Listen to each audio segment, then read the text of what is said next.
And we're live. Whoa. Yeah. Well, hi, welcome to the channel. Thank you so much for joining us tonight. My pleasure. And nice to meet you, Andre. It's I've watched some of No, your videos, and so yeah, and I know we've interacted online, but this is the first time we've met. mhm. So very cool. Yeah, no, yeah, I'm really excited about this. I've been watching your channel since I was actually trying to think about this when I was prepping for the interview. I think about 2018, maybe 2017. Oh my So gosh. I've been, Wow. yeah, I've been around for a while. Yeah, that's Because I awesome. think you were one of the first history YouTubers that I really started watching back in the day. Yeah. So yeah, I've been around. Well, and there's just not. I mean, back then there wasn't nearly as many, but now like it's Mhm. just great. It's I feel like we're in a. Of course, that kind of sucks for you because like you're. When did you start your channel? Oh, I started my channel last year. Okay, yeah. See, you should have started it 10 years ago. Yeah, well, it's funny because I have wanted to do a YouTube channel for about as long as I could remember. I was like 11 wanting to do like Minecraft videos back in 2012, Of course. and it just sort of went through a bunch of different phases of me wanting to do different things. And then finally last year, I was just like, okay, nope, I'm gonna start. And I did like some different kind of videos, but I eventually landed on sort of like history type content. Yeah. I mean, the great thing about history is that you can kind of learn all of your passions at once. Like everything you're interested in, you can learn about it once with history. It's kind of cool. It's like a shortcut. Yeah, yeah. So I guess I could go ahead and start asking you questions. You got a list? Oh, yes, I do. I got them Wow, look all at ready you. here. So, just in case anybody out there doesn't know, could you tell us a little bit about who you are and what you do? Sure. Yeah. My name is Matt Beat, so that's my actual legal name. But Mr. Beat is what I started my channel as because at the time I was teaching in the classroom. I started the channel when I was teaching eighth graders, and it was just for my students in real life. I had no intention of, being a YouTuber. That was actually kind of crazy back in 2009. Anyway, so, but then later on, I made my videos public and I started to realize that teachers and other students were watching my videos to help them learn. And I also have a journalism background. So I used to be in TV and radio, and I'm also in a band. And so I was very familiar with, before I taught, I was on stage, dealing with patrons at bars and coffee shops. And so I learned how to speak in front of other people, oftentimes in very stressful situations. And then teaching seventh graders, eighth graders, American history, that's really where I was like, wow, okay, this is really hard to simplify it for them, and but also make it engaging, make it fun. And so that became like something I became obsessed with, like trying to make American history fun for every kid, because there's always going to be kids that are into it anyway. You don't even have to work for them. But yeah, like, and so the videos kind of helped that. And then I always played my videos for my students in the class, and they got sick of it. But at the same time, I think they thought it was cool. It eventually became a side hustle. So I used to coach tennis and uh, basketball. And once actually about 2020, the pandemic, the views were so high that year that I was making more money with the videos than I was teaching. And so that was when I made the decision, I'm going to maybe try this full time. And which, it was kind of crazy how it worked out. And I've been doing it full time ever since. 2021 is when I left the classroom. I taught high school and middle school combined for 12 years. And yeah, it's weird, but I still teach technically. Yeah, yeah. Mhm. Yeah, it's so funny that you say that because I remember when I started watching your content, I would hear you talk about still being a history teacher, and I would be so impressed, like, oh my God, how does this guy make all of these videos without doing it full time while still teaching history? It worked out that a lot of what I was teaching anyway like I didn't have to put much work into the script because like I already had like there's already stuff that I was presenting to my students, and then back then when I Mhm. started, it was just like iMovie, so it was really easy editing. I got more complex later on, but yeah, also I just didn't sleep. Hello, I didn't sleep for many years, especially because like I had my daughters were little back then, and especially when they were babies, I wasn't sleeping anyway. So I was like, okay, Mm. might as well make videos while I'm not sleeping. Yeah, I've kind of been on the other side of that because I've made video scripts based off of school assignments, actually. Oh, nice. So it's a funny Yeah, little inverse there of you yeah. using your lesson plans.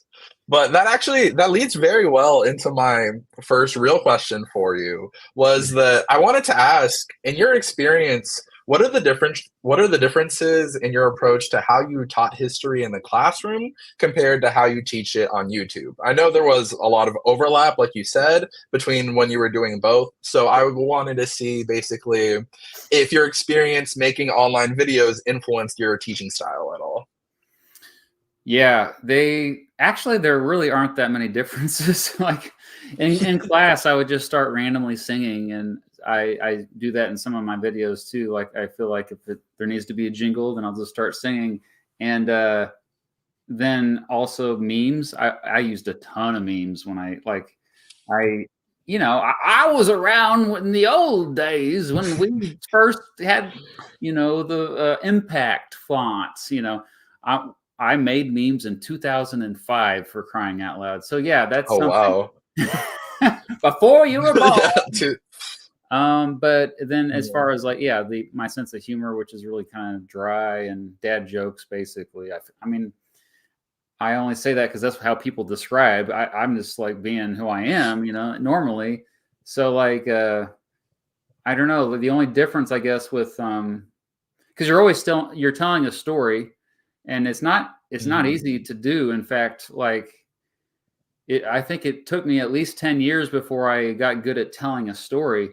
So because to keep, especially these days, attention spans are so short. I mean, there's people right now that are watching, and they're getting bored with me talking right now. Hey, stay with me. Hey, stay here. But yeah, what was I saying? Oh yeah, like so the storytelling is the most important part of the writing, and I think the biggest similarity, like in class, I would say I would call the founding fathers the founding dudes, for example, and I would talk about them in language that they could understand, like seventh graders. Uh, I'm not afraid to like be cringy, in other words. And so yeah, I guess there's not really a lot of differences there. The main difference is the ability that with the green screen I have in my studio and going on location to actual like spots where historical events happened. That's where I can kind of take it to the next level. Yeah, no, that's a great answer because I feel that like it's really great to know that so many people will watch that sort of content when you think about it, just like starting out as a history teacher, just making those videos on YouTube to become a channel the size that you've become is really impressive. And it's just very, I guess it's sort of like heartwarming in a way, you know. Yeah, what? But could you tell me, well, because you already mentioned that you had a journalism degree and your sort of background in broadcast. Could you tell me a little bit about what you expected your career trajectory to look like compared to how it ended up? Yeah, I wanted to be a music journalist when I was at the University of Kansas in the early aughts. Like that's what I was planning on being, and I wrote for the school magazine. We had magazines back then, and I covered, like I interviewed bands and stuff, and I really enjoyed that. But then what happened was like, and I also loved radio. But then when I was looking for jobs in 2004, there was hardly any music journalist jobs unless you wanted to like, barely be able to afford to eat. Same with radio. It was already the beginning of like automation. And so I kind of timed it wrong there. It wasn't the golden age anymore. So I got the journalism degree, but I kind of had a quarter life crisis because I was working in radio and TV, getting paid barely more than minimum wage, and it wasn't as fun as I thought it was going to be. And so I just said, screw this. And I got, because I was getting married, I was like, I need to start earning money to support my wife. And so I got a job as a valet manager, not ballet, but valet, parking cars, at different hospitals and casinos, like hospitals. Actually, it makes a lot of sense. So anyway, I worked with a lot of younger people when I did that job, and that's kind of that combined with my love of social studies, and my mom always telling me I should have been a history teacher, social studies teacher, especially geography. Everything all combined, I went back to school actually and got the second degree in education. And that was when we were living in Nebraska, because my job had transferred me up there to Omaha. And like that was 2009. And then later I went back and got a master's degree in history, just to like kind of up my game, but also get paid more. Like that's really what it's, you get. But ultimately, all of those, I used all degree. I'm using all of those degrees right now. So it's kind of crazy because when I first graduated in 2004, YouTube didn't exist in 2004. So it's one of those weird things where I know it's cheesy and cliche, but like kind of felt like it was a calling of some sorts, because it just feels right. Like everything led up to this moment, and I feel lucky because a lot of people are searching their whole lives for something to kind of fall into that groove, and I found it. Yeah, I mean, as someone who just graduated with a communications degree, I'd say the job market hasn't gotten that much better. Currently going through a bit of a quarter life crisis myself. But oh man, you're me back in 2000. Yeah, we'll get that figured out. Yeah, I guess I just got to the YouTube a little bit earlier, but that's okay. I was lucky enough to have that around. You're Gen Z. You've grown up with it, and so I feel like I actually watch a lot of Gen Zers, and I notice like there's a big difference. You can tell, like even more than just how young they look. There's like a whole stylistic difference, and you do it a little bit with your videos too. It's kind of subtle, but I feel like the great thing about history content is that it's evergreen. People will still be searching for these things, and the facts don't change that much. And so, what's your biggest video right now? So my biggest video, well, I guess I kind of have two biggest videos, because one of the first videos I ever posted was a mini biography of JFK called How Kennedy Won. And it's been like on the break of making 10,000 views for a while now. It's kind of plateaued. But I have a YouTube short oh God, it's embarrassing. I have a YouTube short where I explain the meaning behind Obama soda. And that video has 110,000 views, and it is by far the most popular thing I've ever made. And it's so silly that that happens to be the one that just happened to blow up a little bit more. Wow, yeah, it's so unpredictable, isn't it? You just never know. Yeah. I mean, I was actually struggling with that a little bit, because if I looked at my YouTube studio and my analytics, it would be like top search terms for your channel: Obama, soda, Minnesota, and it would be like all these meme videos, and I'm like, oh no, that's not what should be up there. But I can't complain too much. But that actually makes me, because I was going to ask you later on that as a YouTuber and a former school teacher, I feel like you have a very unique insight into Gen Z culture. And I mentioned this a couple of times on my, oh, sorry. I think I actually found I was looking at the wrong question where I mentioned Gen Z. Sorry. It's okay. I feel like that because you are a history teacher, I mean, you're a former history teacher and a YouTuber, I feel like you have a sort of unique insight into Gen Z culture. And I was wondering, from your perspective, what do you think are the sort of differences between Gen Z and someone from your generation, for example, just from your personal opinion? Yeah, no, I think I definitely feel more comfortable. Just like most of my friends are younger than me. I get along better with younger people, and I think it seems that younger folks are just more curious and open to things, and so I think that's what it is. Like, but I think the generation differences are kind of overrated. I mean, it's pretty Mhm. because I kind of actually I'm going to make a video about this in the future because I'm annoyed by how we just we're talking hundreds of millions of people that we're just Yeah. generalizing by their age. Because some of my viewers are actually I have Patreon supporters who are they're up there in the 70s and Mhm. older even, and so but I've always taught Gen Z, and so I think I mean the thing that I will say for sure is that Gen Z is by far the smartest generation we've ever had, and they don't fall for BS. And so that kind of, as a teacher, forced me to, um, really constantly question myself and challenge myself to do better because I think they're also, and this is a good thing, they're less conforming to, and I think there's this misconception that, oh, you don't conform or you're not obedient, so you're misbehaving. But no, like I think there's a place for that, especially when a lot of times what we already have in place, like the systems we have in place, um, the uh, the laws, everything that's already established, that's been around for a long time, at least several generations.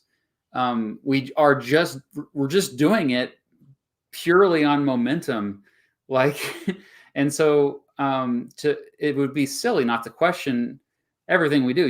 You should be questioning things all the time, and I think Gen Z is really good about that. They're not talking trash about all of it. They don't want to throw all of it out, but it's kind of crazy. Like, great example is we're seeing right now with the Israel Palestine conflict. It's like overwhelmingly younger people are on one side. I don't even have to say what side it is, and you know what I'm talking about. Like, Mhm. because whereas my generation, I felt like we would kind of still, oh, well, that's what the elders are saying, I guess we'll go along with it. So there's definitely that difference I see, which I admire, definitely. Mhm. Oh, hey, Mrs. B is in the chat. Hello. Well, hello there. Oh, but I actually really appreciate the way that you answered that question because I think a lot of people in Gen Z, myself included, can sort of get very caught up in that categorization. I think I think there's a certain part of youth that just wants to feel like you're a bit different from the people that came before you. And I think like in the ways that you were explaining it, we are. And I think that social media is such a big factor to it. I couldn't imagine growing up without that. And that actually made me really interested in asking you because I very much became interested in history because of YouTube. I wasn't really like a big fan of history in school until I was about 16 and I just kind of discovered it through YouTube videos. So I was curious Right. about how you sort of became more interested in history and how you pursued that interest before YouTube or other platforms like that were prevalent. Well, first of all, that just makes me so happy to hear that you got into history through YouTube. I mean, that's what it's all about right there. That's like my main goal. Yeah. And so, yes, we got one. But yeah, I got into history in many different ways. I would say a little bit pop culture, so movies, Forrest Gump in particular, I always bring up because Oh. I remember asking my parents when we were watching it together, like, did that stuff really happen? It's like, no way that all really happened. And they're like, well, other than the Forrest Gump part, like him being a real person, all the other stuff, yes, it did. It really happened. And then I had a good history teacher in seventh grade that did impersonations that definitely helped. Although after that, I had a lot of bad history teachers that were just there to coach, not to teach. And so it was a weird experience in public schools. But what else? My dad always liked to kind of the Western Old West history. Like he's really big into Louis L'Amour books. I don't even know if he's like an obscure author now, but so that like the Wild West stuff really got me. I remember watching Dances with Wolves, and it's like, wow, look at like how exciting would that have been to be on the frontier, and then later learning about Native Americans, and then getting outraged. The Trail of Tears. That the other part of it too is like once I got to college, I was like, oh, they didn't teach me all this. Why didn't they teach me this? And then you get even more into it. Oh, the JFK assassination. That was the other thing that first got me into history. I mean, it's a great way to get anybody into it. I mean,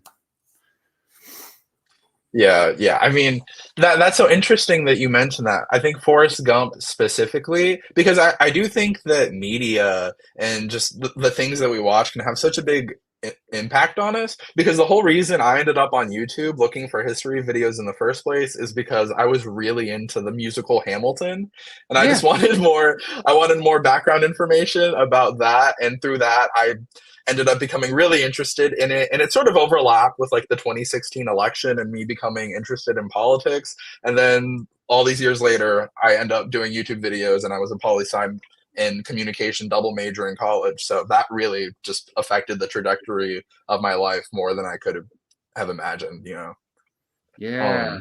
2016 election, that was a good election to get, because it was just so unusual. Whereas 2012 was like, all right. 2008 was also exciting too, though. I bet you a lot of people got into history, political specifically, because we focus mostly on political history. I think it's important to make that distinction. But yeah, 2008, man, you had Sarah Palin, you had Barack Obama, you had a bunch of crazy candidates like Mike Gravel and Ron Paul and and that's when I really got into politics, was 2008. Oh, really? Oh, man, you just answered one of the questions I was going to ask you. Oh, no kidding. I was going to ask you about your own political awakening. So could you tell me a little more about that, actually? Yeah, I mean, I feel like I kind of just went with whatever my family's politics were growing up, like most people. And so I wasn't really too deep into it. I remember in 1996 when I was like, what it was, 8th or 9th grade, something like that, arguing with my best friend Zach, sitting on the bus, and he's like, "No, Bill Clinton's way better," and I'm like, "No, Bob Dole. Bob Dole's." And I remember arguing with him. I didn't know what I was talking about back then, but then and then in college, like I had a lot of friends for the first time in my life that were left leaning, because I was pretty conservative upbringing, but I felt like I didn't have a home. Like I don't like any of the political. Or I don't like both political parties, and so I felt like that kind of hindered my interest. But 2008 was different because you had such wild candidates, and Ron Paul was the one who got me really deep into it. Like that's when I started watching C-SPAN every day. Okay. C-SPAN. You can ask Mrs. B if she's still in the chat. Like that's. I used to think it was the most boring thing ever, but that changed in 2008. So, yeah, that actually makes me really curious on what sort of news content that you consume nowadays. Are you still like mainly watching C-SPAN, or where to get your news from? Well, this live stream is brought to you by Ground News. No, I should have seen that one coming. I mean, legit, I do check out Ground News sometimes because it's an easy shortcut to like see. Okay, here's how each left-leaning, right-leaning, center are all spinning it. I honestly don't follow the news that closely anymore. I try to avoid it. Even NPR, I'm just like, okay. I used to listen to NPR religiously. And also because just it's been a rough 2 or 3 years between the Russian invasion and what's going on in the Middle East. So I feel like I still get the information when I talk to my wife, and she's like, "Oh, did you hear about this?" I'm like, "No," and she's like, "Okay, all right. Well, I guess I know about it now." I feel like you're just as informed finding out about something from a friend as you are from CNN. I don't know. It's like a lot of the stuff that you hear in media. This is why I like history, because a lot of it's just noise, and they don't actually have all the answers, but they have to report something. And so a lot of what they report is actually speculation. It's actually conjecture, whereas historians, they wait till after the dust has settled and there's context, and then, oh, okay, so that's what really happened, you know? That's what I'm more interested in. Mhm. What's your Yeah, opinion on that? oh, well, I have never really been someone who watched like mainstream news. I think just since I got into politics at a relatively young age, I just never really found it that interesting. I'm kind of embarrassed to admit it, but my first news sources when I was like 16 were like the late night talk show monologues that got all political in 2016, because that's just the kind of stuff that came out on YouTube, and I was like 16 at the time. So I was like, oh, this is funny. But through that, I kind of ended up getting into like independent media, like stuff like Breaking Point, Secular Talk were a couple of like news outlets that I've watched for the last couple of years. I've been trying to cut back a little bit on news consumption in over the course of the last few months, just because I think there's such a thing as being like overexposed to it and just being stressed out by it all the time. And oh, and even on social media, like Twitter is such a fun place to be nowadays, and I just found myself like scrolling through it all the time, and it's just like all these updates, like waiting for something to happen, and it's not even that enjoyable of an experience, but it's just you just end up going back to it, you know. But That's all we got. you, yeah. Well, you touched on something really interesting there, which was basically how we present information and how we sensationalize it. And I wanted to say I'm a really, really big fan of the rhetoric videos that you've made on your channel, and I really appreciate you taking the time not only to teach history, but to give people the tools that help us understand it. And like knowing how to spot a logical fallacy, for example, I think is a Wow. very valuable skill. Could you Yeah. talk a little bit more about your own experience navigating information online and figuring out what you can trust versus what you can't trust? Yeah. This is also why I made that video about, media literacy, like, just how do you know if something is true? It's a question that's not really thought about enough, in my opinion. But I start with suspending judgment. So not just taking everything at face value, not just believing everything is that's told. I mean, even if it's, I keep bringing up Mrs. Beat, but yeah, because partner in Mhm. crime, she's here. Even her, like, maybe she gets the facts wrong sometimes. Like, are you sure? I always like, are you sure that's true? Did you check other sources? Because it's good to have a healthy mistrust of everything, of everyone. At the same time, Mhm. though, on the flip side, yeah, there's a thing called credibility for a reason.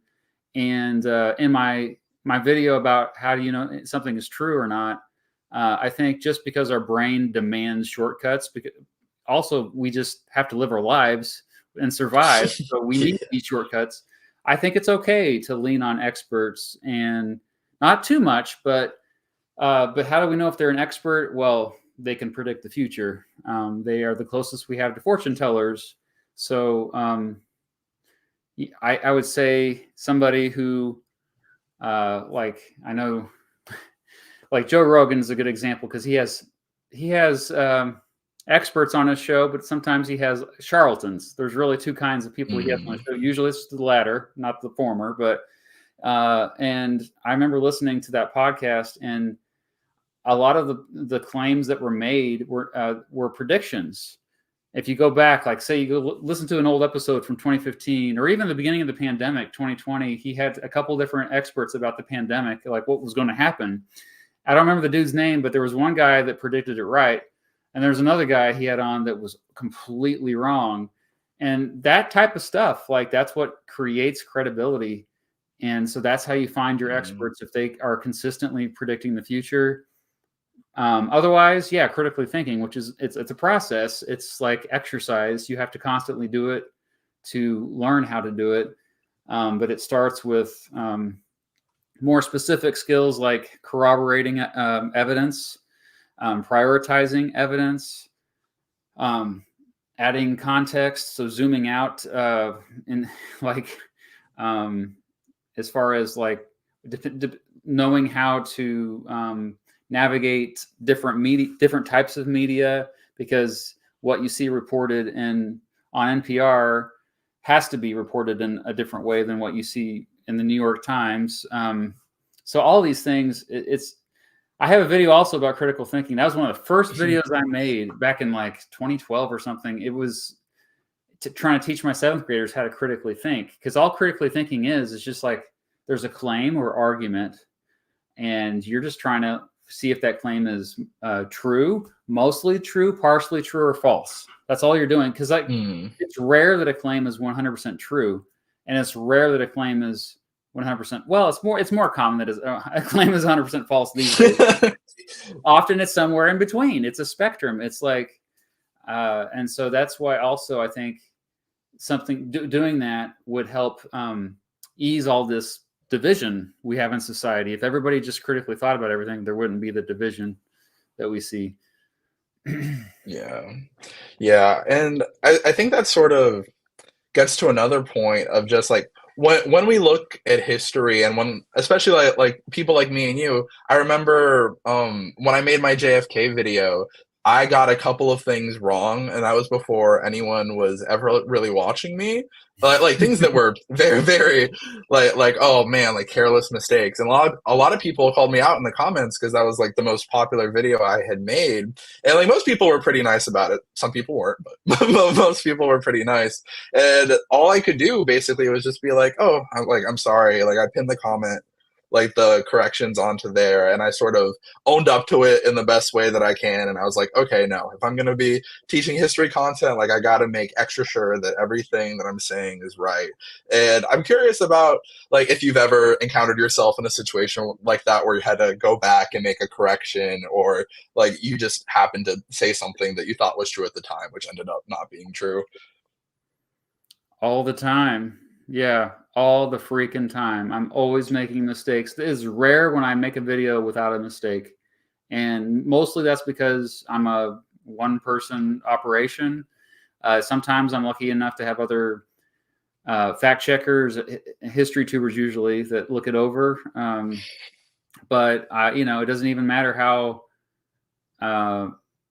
how much research I put into it. We're human beings. We make mistakes. And the most important thing is that's also why I love the comment section sometimes, is because they call it out. And if, sometimes they're wrong, but if they're right, yeah, you pin the correction in the comment section. Let me, oh, I'm so sorry I got this wrong. Like the last video I released, I had actually, usually it's small mistakes, let's be honest, but mistakes are mistakes. There's also a feature now, I don't even know if you know this, on YouTube, where you can just there's a corrections card in the description of the video. You can do the time. Oh, really? And it pops up if they have cards enabled. Yeah, so I do that as well. But I think I saw. Oh, sorry, I didn't mean to interrupt. I think I saw the comment that you were talking about. Was it the ladies running for president video where you missed one of them? Yeah, I watched that video and I saw that comment and I was like, oh, that makes me feel a little better. Yeah, I can't believe I missed old Michelle. Yeah, I mean, there were so many. I didn't expect there to be that many women on that list. I was like really happy about that, actually. I was like, oh wow, they really have been there and we just haven't heard about it as much. Yeah, makes you wonder why. Yeah, I mean, hey, I really enjoyed that video, and it's good to talk about a subject like that someone else hasn't really touched on as much, 'Cause I feel like there a lot of times history YouTubers, we can kind of go over the same thing, so it's nice to explore something. I mean, one of my favorite videos that you made was the last words of American presidents, and I was like, oh man, like that's such an awesome subject. Like why didn't I think of that? Oh yeah, I have a list of about 1,000 video ideas. I hope that I can maybe I'll pass some on to you. Like, hey man, just that's the thing. Yeah, well, I was wondering if you search for it and what you find is crap, that's how you know you need to make for it, because really your own curiosity should drive you. Yeah, I recently read a great book about JFK by an author named Frederick Logevall. It covers like the earlier part of his life, and I was like so blown away by how many details in there and like the framing of it that I had never well, I'd only read one JFK biography before that, but stuff that I had just never heard about in YouTube videos. And it's a fantastic book. I'd really recommend reading it. And I'm actually currently working on a video where I talk about the affair that JFK had while he was a young man with a suspected Nazi spy by the name of Inga Arvad. And that's been a lot of fun to research because I haven't really found any like big YouTube videos about that. So that's something I was having a lot of fun covering. I don't know anything about that. That's a great idea, and you got to title it the uh, the Nazi spy that JFK fell in love with, or something like that. You know, Yeah, yeah. Well, that's what's so crazy. crazy about it is that she was a suspected Nazi spy. She ended up being innocent. But what happened was she was a Danish like beauty queen, and she ended up becoming a journalist. And she happened to be in Germany while the Nazis were in power before the outbreak of the war. And she just happened to like Oh, be very charismatic, and she I ended know up who you're talking interviewing about. Hitler. Yeah, yeah. She ended up interviewing Hitler himself and like other high-ranking Nazi officials, and She then had she an goes to the affair with U.S. You wait. She had an affair Yeah, with JFK. she was Oh my on her god. second marriage at the time, and he wasn't married yet.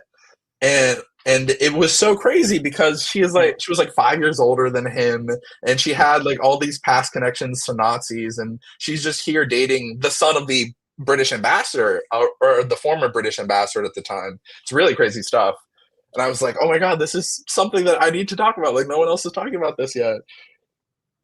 Weren't you the one who recommended the LBJ?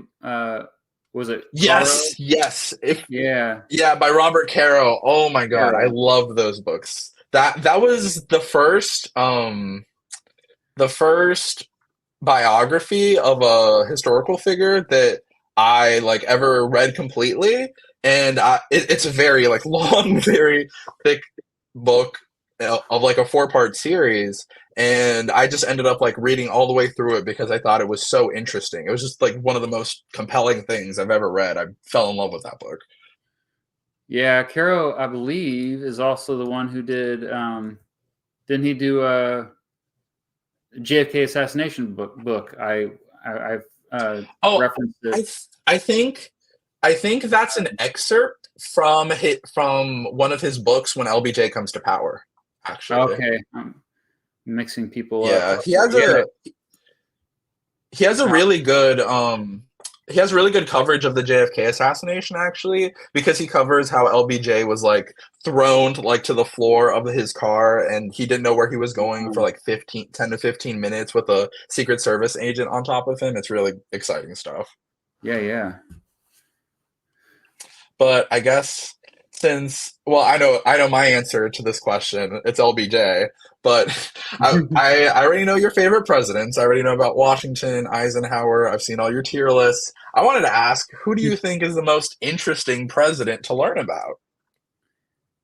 Oh, Andrew Jackson, easily. Mm. I had so much fun making that video, and there was so much stuff that I left out that I now some of it was because it's conjecture, a little bit of embellishment, like maybe it did stuff that didn't actually happen. You know, a lot of times involving duels.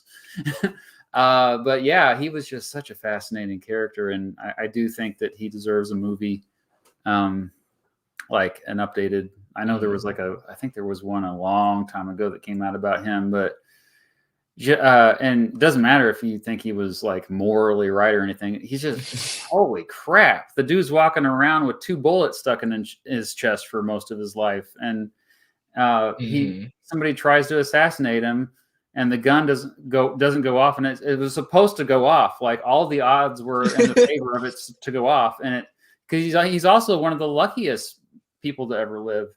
Um, and the gun doesn't go off, and so he just goes up and tries to beat him with his cane, and he's an elderly man at that point, and the guy that he's trying to beat up is much younger guy, much better shape, but everyone's holding Andrew Jackson back. So yeah, just Yeah. I I don't know. Trump is pretty interesting too, but the problem with him is that we already know everything, and Mm. we're sick of him at this point. But you know, So I I'm. imagine in 100 years, Mhm. people are gonna be like, "Oh my gosh, can you believe there's this guy named Donald Trump that ran?" No, I really, really want to see how we're going to talk about Trump in history books. Yeah. I think, well, because like you're talking about all the crazy stuff about Andrew Jackson, I just imagine what coverage of Trump is going to look like. Like I sometimes I'll watch like I really enjoy watching like political meme compilations, just like little goofy things that have Oh, I happened love over those the too. years. Yeah, yeah. Sometimes a Trump video will come up that I just completely forgot about. And I'm like, oh my God, for any other political figure, this would be like the number one thing in their career. This would be what you know them best by. Like do you remember the toilet paper on the bottom of his shoe when he was getting on Air Force One? Vaguely. Exactly, exactly. If There's that was so much. Barack Obama, we would have that at the top of our minds. Yeah, yeah. It's crazy. And the other thing is kind of scary that I think about a lot is how much information is already lost from recent years. Like even 10 years ago, a lot of the stuff that was online we just assumed would be there forever is already gone Hmm. permanently, and nobody archived it. Maybe it's on hard drives, randomly across the the world, but so much of the internet dies. We don't talk about that a lot. And that's another, like, I imagine if I'm still doing this in 30 years, a lot of what I'll be doing is like trying to preserve old history or YouTube videos as historical, that are historically significant. Hmm. Wow, that's so interesting. I don't think I'd even thought about it in that way, but you're right.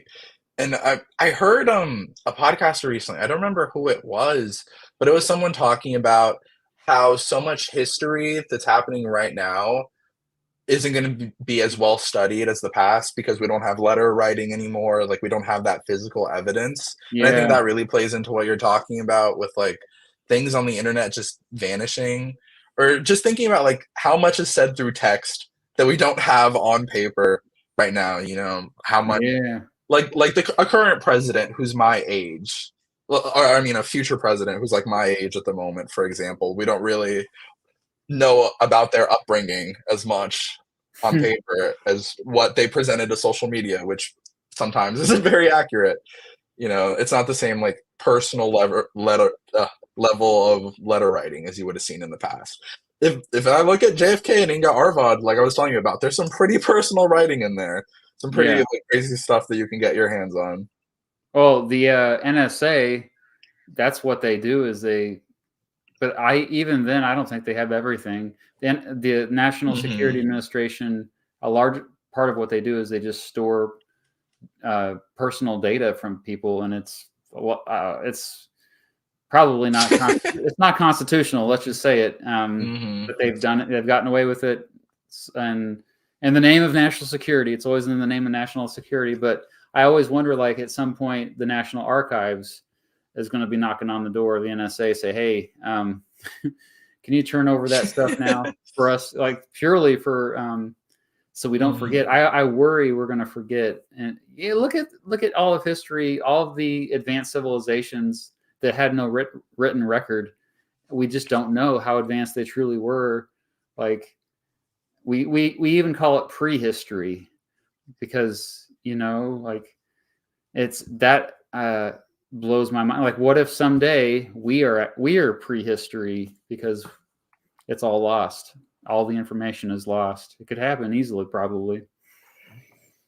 Yeah, I mean, when you think about, oh, I was watching your live stream with vlogging through history last night actually. That was a great live Oh stream. yeah, I saw your comment. And Yeah, yeah, and I was watching that live stream and I think one of you guys brought up like, oh, what happens if YouTube goes away? Like my whole career is here. It's like that whole yeah. archive of videos, like if they just wanted to wipe it out, like it's just gone for the most part. Shout Like I out know to I know I tend to. well the Internet Archive, man. Shout out to it. I get your stuff up there. It's archive.org. If you're ever worried about Mhm. something being lost, upload it to archive.org. Seriously, Yeah. it's a great site. Yeah. I mean, I was for that video that I told you about Inga Arvad, I was reading like FBI transcripts of like her of like they put microphones in her hotel room, and like they were listening to her and JFK Ah, speaking, and like you have all these transcripts of just conversations that they were having themselves, and I remember just being like, oh my god, this is crazy. And well, it was actually really funny because J. Edgar Hoover was overseeing it as like the head of the FBI at the of time, course and it then was. he still ended up being the director. He was director when JFK was president. I was like, oh man, that's pretty awkward. Like you had your agents listening in on that hotel room, and now this guy's over here right next to you. I think JFK knew. There's a reason why he didn't Oh, like there's a oh my god, couldn't find it, and I was trying to find the line in the book that I read to include it in my video, and I was having a hard time. But there was a moment in there where they were like, "Oh, we know you're listening," like laughing. Well, just Wow. crazy stuff. What do you think about that? With like a future American president? I Yeah, mean, yeah. like you said, like what does the NSA have on a future president right now? Yeah, well, that's the other good thing about the 21st century is that people are more forgiving, um, Mm. of misbehavior. So, I mean, cancel culture is kind Yeah. of a myth. People usually recover. Almost everybody recovers from, unless, like, I mean, shoot, somebody who's going to be, who has a good chance to be president might be in prison.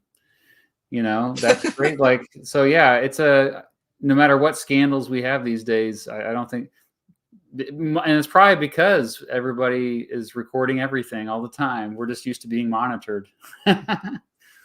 Yeah. I mean, you're right. Well, but to transition to a bit of a lighter topic, I was Mhm. gonna say I'm a big fan of the work that you do on your second channel, where you cover Oh, music. And I was curious about how different your experience is on your main channel compared to The Beat Goes On, which is a really great name, by the way. oh, thank you. Well, play on the name and the song and everything. Well, thank you for watching that channel too. I didn't know you even knew that channel existed. So, yeah, honestly, I like making those videos a little bit more because music is a big passion of mine, and like I go in pretty deep. I go in deeper with those oftentimes. Like this Michael Jackson video that I just made. I felt like I I knew every last bit about his life after researching for that. So that's kind of a embarrassing thing to say that, oh, you do more research on your music history videos than political history. But but the other thing is I'm not on camera. It's just voiceover, and so sometimes people won't even make the connection that I'm the same person if they watch both channels. I like that part of it. I don't want to be on camera over there because it's nice to have a little bit of separation. And someday, actually, I do think I'll just be making only those videos because that's what I like the most. So Okay. yeah, it's kind of Well, weird. yeah. Well, I think that's so interesting because that's kind of a decision that I was thinking about like when I first started making videos. I was like, "Oh, do I want my face to be on there and do I want like my legal name to be on my YouTube Oh, channel?" But I was like, "Oh, I just kind of ended up doing it." And I was like, "Okay, maybe I'll regret that in the future, but we'll see what happens." well, but you try to stay apolitical, and you're also just a nice person. So I think that helps a lot. Because even if people disagree with you, they're not going to be too hateful if you come in good faith and you try to be neutral and you're Mhm. trying to be nice. Where because yeah, you also another thing that's weird about it is when you put your face on there, you're the brand. Like your face and your name are the brand. That's not something I Mhm. thought of when I started my channel out. My channel used to be called Mr. Beats Social Studies Channel, and somebody's like, "You should Mhm. really shorten that because it's not good for search results." And I was like, "Okay." Uh, and yeah, like I didn't even know that Mr. Beast was a thing. In fact, I started my channel before him, and so I'm like, "Crap!" Like if I would have known, I would never would have named my channel after my name. Yeah, That it's the once you go with it, you have to stick with it. But fortunately, you know it's your name, so it's who you are. I think it's a good idea generally. yeah, that makes me think of the Mr. Breast Give Me Money. You Yeah, got that on a t-shirt, didn't you? Like yeah. recently. We decided to capitalize on it. Well, because Jack's Films was already making lots of money off his "Give Me Breast," or give me money, Mr. Breast. I saw him wearing. Do you know the channel Jack's Films? Yeah, Jack's Films. I used to watch him in like 2013, 2014, like Yeah, way he's from back. the old time. No, he was wearing a shirt that said "Mr. Breast, give me money," and I was like, I saw he was selling it on his website. I'm like, if anybody should be making money off that, it should be me. So I told Mrs. B, I'm like, and we sold a few Yeah. shirts. So have to Yeah. send you Oh, one. for Cooper Marketing Unlimited, who's asking what the other channel is called. It's called The Beat Goes On. Oh, yeah, subscribe. Yeah. Oh, well, because I was curious, is there anyone who you know of that doesn't know you from the Mr. Beat channel and only knows you from the second channel? I think so. Yeah, because like I get comments occasionally where they're just like, "Oh, I had," because I think I tweeted something out and it's like, "Oh, here's my second channel, guys," and then someone's like, they comment like, "I had no idea that was you." This whole time they thought it was two different people. So I just put it Oh, as well. that's wonderful. That's wonderful. I mean, I think it's important for people to have different interests. I feel like when someone talks about one thing on YouTube, people kind of just, that parasocial relationship, they picture that as like all that they do. So Yeah. it's fun to see you like making the music that you do and talking about music on your other channel. And I wanted to ask actually, I wanted to know what is your favorite President song that you made? Oh, well, there's probably two, I would say. I think the Lyndon Johnson song turned out pretty cool. And then the other one is the Grover Cleveland song. I just felt like I came up with good beats on that. No pun intended. Yeah. So. Oh God, you must get beat jokes all the time because Oh of yeah, that. especially my brother. He's the drummer for the band, and when we play live, and yeah, a drummer whose last name is Beat. People didn't believe it. They thought it was his stage name. So Yeah. Well, when I was telling a couple of friends of mine about this interview before we did it, and they were like, "Mr. Beat? Is that his name? Is that like his legal name?" I was like, "Yeah, it's Mr. Beat." strangely, You yeah, you were here before Mr. Beast, like you yeah, said. a whole year. And the other weird Mr. Beast connection is that he was born just a few miles from where I grew up. Isn't that Oh, crazy? really? In Kansas? Yeah, in Kansas. Wow. Yeah, just outside. I grew up just outside of Wichita, and Mm. that's where he was born. Yeah. Oh, I'm actually like kind of jealous because you're pretty nearby to a couple different presidential libraries, aren't you? Yes, Eisenhower Yeah. and Truman. Yeah, that's nice. That's nice. I'm in South Florida and we have nothing. Well, I'm pretty sure the Trump Library is going to end up being here Yeah, whenever that gets Mar-a-Lago. built. Yeah, but the closest one to me is Jimmy Carter in Yep, Atlanta, which is also Plains, the Georgia. only one I've been to. Well, I get jealous of East Coast in general because of all the Revolutionary War, Civil War, just all the sites are over there. Out here we don't have much, and now Mm. Florida doesn't have a whole lot. Like, obviously the Spanish were there for a while, but people forget that for a long time Americans were terrified of Florida. They did not move down there. I'm still a little terrified to move, but Oh no, but Florida is so interesting because are you familiar with Napoleon Bonaparte Broward at all?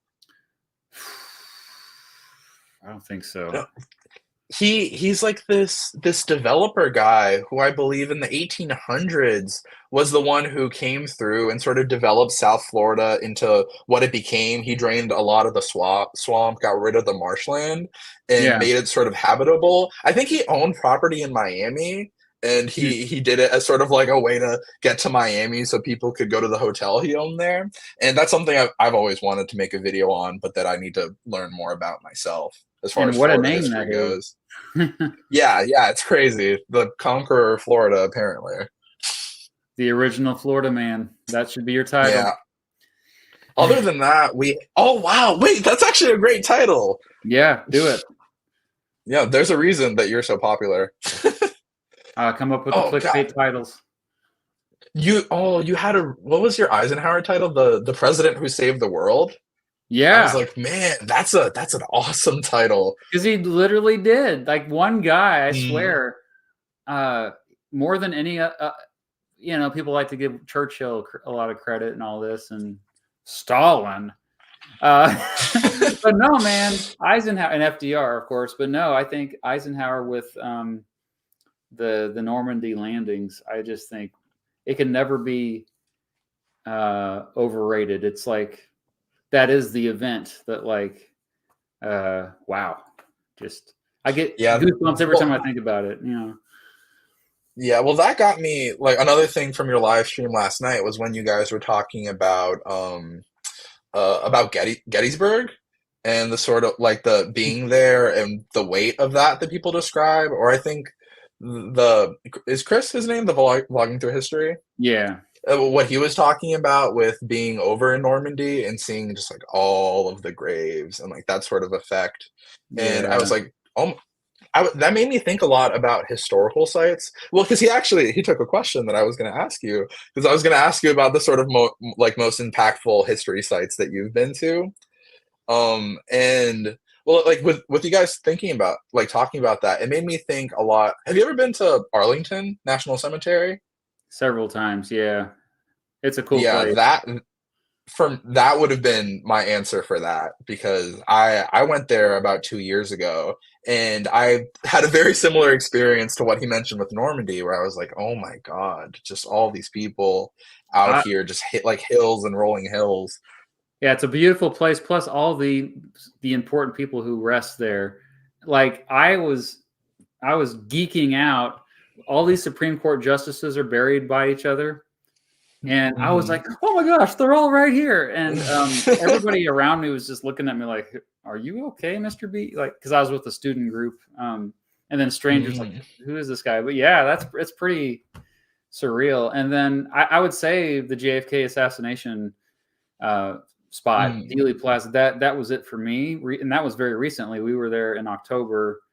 Um, so it's such a weird, hard to describe when you're at a spot where something uh, important and dramatic happened, traumatic as well, like especially violent events. I get why people believe in ghosts. I don't believe in ghosts, but I get why they do. Yeah, well, it's funny you mentioned the JFK site because I happened to go there in July for the first time, Oh and wow. yeah, yeah. Once you posted that you were there and you put out the video, I was like, oh my God, I was just there a couple months ago. Oh cool. And well, it's funny because I didn't get to be there for very long because I was actually on a road trip from Phoenix all the way over here. So Okay. I like I stopped in there very briefly. So, oh, and it was so weird too because I can't fall asleep in cars, so I was the one who drove us to the night, and we got to Dallas at about 6 a.m. So I was running on like no sleep, and I was here at the JFK assassination site. And I remember my aunt used to live in Dallas, and she had mentioned to me the X's that are on the ground at Yeah. the assassination site, and I didn't think they would still be there. And I remember just being very tired and seeing them there, and thinking like, "Oh my God, this is really like getting to me." Yeah. Yeah, when you are so familiar with the place, but never been there, but then you go there for the first time. Yeah, it's trippy. Yeah, I was really surprised by how normal that it seemed. Yeah, I guess in all the people like photos and videos, it seemed like more isolated than it was, but it was just in the middle of downtown Dallas. people in Dallas, just a lot of people work down there, and they get annoyed with people on the road taking their pictures on the X's, and I get it. Yeah, like they really should block that whole area off, but I know that it's a pretty major thoroughway. So Yeah, I mean, I was like, oh, like I don't know if I feel okay taking a photo here. I was like, right. that feels a little dark. That's not how I felt too. That's why I ultimately didn't do it. But I mean, I took photos like near it, but not like, oh, here's where he got his Hmm. head blown off. Yeah, I have a very dramatic photo that's like a little silly in hindsight that one of my friends took of me, like from behind, where I was just like looking at it, and I was like, oh, well, that just looks really staged. Yeah, I was with another YouTuber there. If you saw the video, you know that his channel is called Necessary Information, but he drove up from Austin, and we were at the grassy knoll, and we did the selfie with like as if we were the second shooter, and 60 years have passed, but I know I still had people that commented underneath the video like, "Oh, you guys joke too much. It's too serious of an event." So there's kind of a fine line you got to deal with. It's like how Yeah, much I mean, time should pass before you break out the memes. I mean, that's so funny because I feel like everything, like the time span for something becoming a meme has just accelerated significantly in the Oh, last nine couple of 11. years. Yeah, 9/11 was very quick. I was like, already we're doing this? Okay, okay. Yeah, I mean, like I was 3 months old when 9/11 happened, so I Mhm. like forget about having any memory of that. So I think it's probably a lot easier for people my age just because they don't have that like firsthand traumatic memory. It's just been Yep. kind of something that always happened. But then that gets into the sort of like, oh, like when is too soon? Like Yeah. when are we just because even about like tragedies, as soon as they happen, like there's just memes online, and it's like, okay, I don't know about that.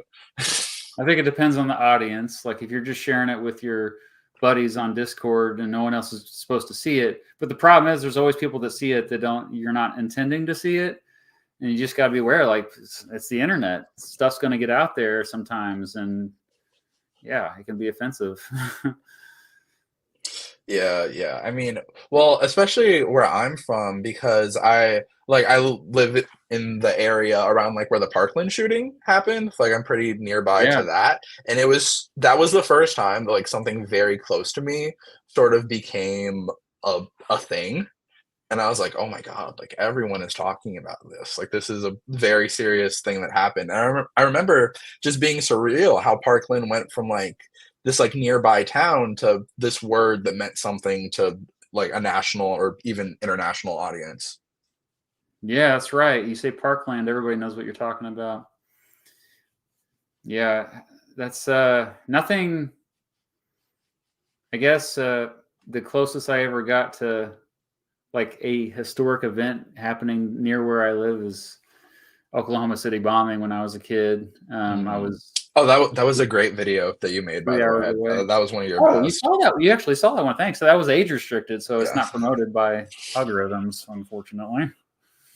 No, that's sad because I genuinely love that video. Oh, thank you.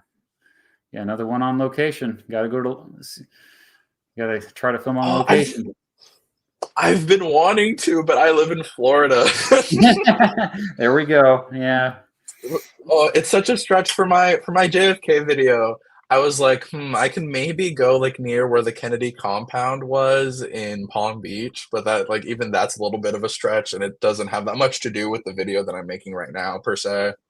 Yeah. No, it's and even when you're on location, sometimes things go wrong. Actually, things did go wrong when I tried to film at the Oklahoma City memorial. So yeah, I didn't even use much footage. So Oh, even when you do make it, sometimes it messes up. no, but I think that that's such a great thing to have in videos. Like even in your Eisenhower video, when you visited the presidential library, I was like, oh yeah, like this feels very earned after like all the information that we've gotten here. Like I think that's just a very good like dynamic thing to include in there. I don't know, Good your trip feedback. got delayed by a while, right? Because of COVID? Yes, that added to some.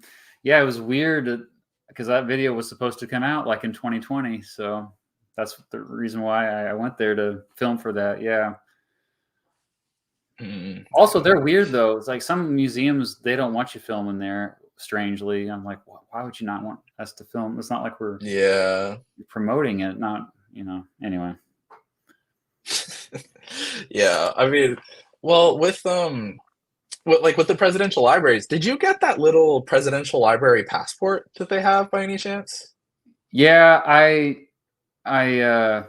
I got one and then I lost it and then I never followed through. I totally Oh, should have. I mean, because oh. let's see, I've been to Hoover, Truman, Eisenhower, Nixon, Ford. That's about it, actually. I haven't been to that many. I mean, Jackson, Andrew Jackson, I've only been obviously. to Carter. So Oh yeah, I, no, um, people, it's going to be sad because like we know that he's going to pass one of these days and soon, and like Johnny Harris is going to release a video about him the day after he dies because he's been planning it already. But I don't want to do that. I don't want to capitalize on the death of you know what I mean? I can't stand it Mhm. when creators do that. Like after Henry Kissinger died, Johnny Harris released that video right after I'm talking trash. I'm starting drama about Johnny Harris, but no, I mean there's something about it just feels dirty to me. So, but eventually I will do a Mm. video about Jimmy Carter, and I can't wait to really. I mean, he's talk about a mixed legacy. He always gets remembered as being a bad president, but man, to just Mhm. judge him by that 4 years, that 4 years out of 100 years, it's kind of crazy. Yeah, I think, isn't he the only president to have lived longer after becoming president? If you Yeah. look at his life, Yep. that's crazy. And the oldest, yeah, just period of all presidents getting to that age. Can you imagine if Biden and Yeah. Trump lived to be 100? That's another 20, Oh 20 my god. years, 20 Yeah, I something. mean, hey, that's not that long from now. Well, oh man, because Seems long the to me. Rosalind Carter, the Rosalind Carter, her passing away was really strange for me because when me and my girlfriend went to the Carter Library, it was August of last year. Actually, it happened to be around the time of her birthday, and I remember me and my girlfriend like signed a birthday card for her, and we like left her a little note. So Oh we wow. had this sort of like this little personal connection to it. And I remember I was actually driving over to her house when I saw the news, and I was like, oh man, like this is gonna be like really sad to have to tell her about, it just like sort of like hit me in the way that like it felt a little closer than a historical figure like usually does. And Definitely. I remember when Queen Elizabeth passed, I made a video like a little while after, sort of reflecting on the fact that she was the sort of last person, the last head of state from World War II.